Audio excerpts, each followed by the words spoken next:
Hola, buenos días. Hoy vamos a hablar un poco sobre este tema de la intención.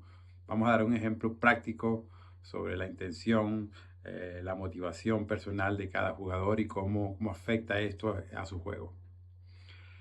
Vamos a hablar del caso de Marcelo Ríos. Marcelo Ríos fue número uno del mundo, fue número uno del mundo junior primero, luego fue número uno del mundo del circuito ATP, pero a las pocas semanas solo estuvo unas pocas semanas y luego empezó a tener lesiones, abandonó el tenis, perdió, digamos, la inercia que llevaba desde niño, eh, de querer mejorar, de querer ser el mejor de este deporte.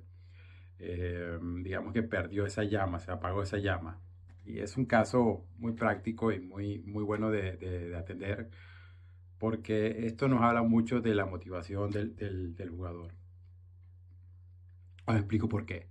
Él cuando era junior, yo jugué con él, yo jugué cuando llegaba Marcelo Ríos, las personas a las que temíamos eran a dos, una se llamaba Marcelo Ríos y la otra se llamaba Tommy Haas.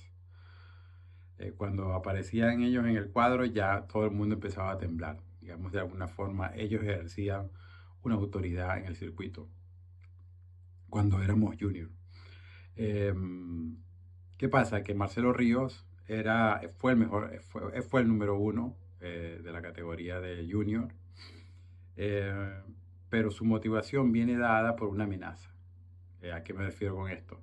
Que él tenía ese impulso constante de mejorar, de ser el mejor, pero ese impulso constante estaba basado en una amenaza. Y esa amenaza era que su padre le había indicado que si él no era el mejor tenía que volver a la escuela. Y para él eso era imposible de que sucediera. Y como era imposible que sucediera, se convirtió en el número uno. De alguna forma, su motivación estaba dada por una amenaza, la amenaza de volver a la escuela si no era el mejor. Con lo cual, él se convirtió en el mejor. Este patrón siguió durante toda su carrera tenística y fue cuando llegó a ser número uno de alguna forma de la ATP.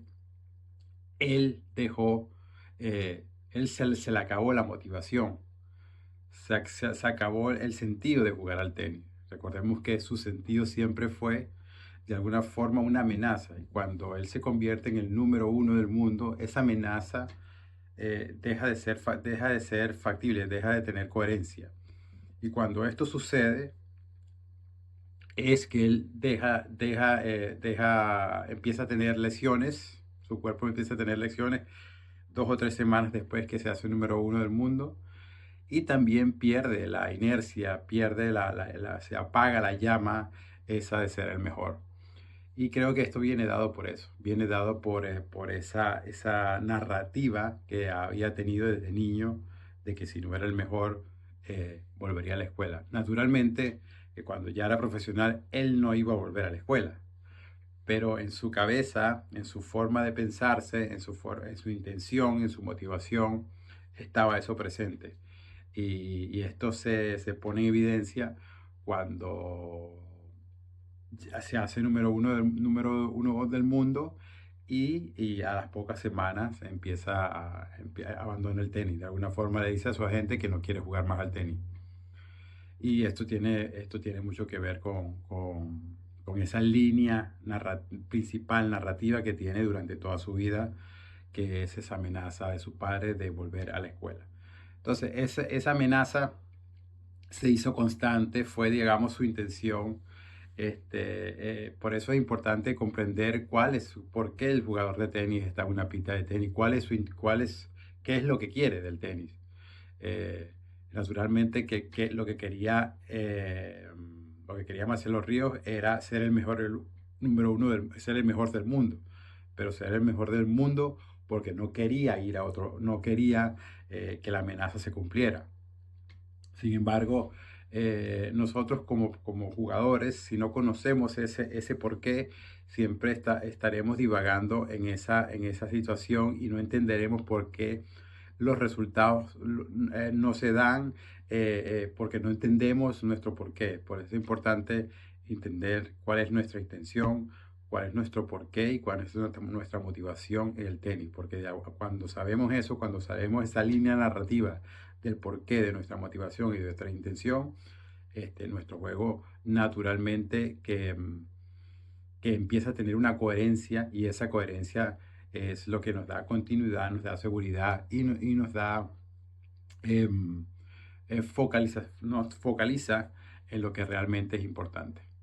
Bueno, espero que le haya este video. Es importante la intención, es importante tener una motivación y es muy importante entender el porqué de nuestras acciones, porque si sabemos el porqué de nuestras acciones, entonces sabremos el porqué de nuestros pensamientos y el porqué de nuestras motivaciones. Espero que les haya gustado este video y nos vemos en esta oportunidad. Adiós.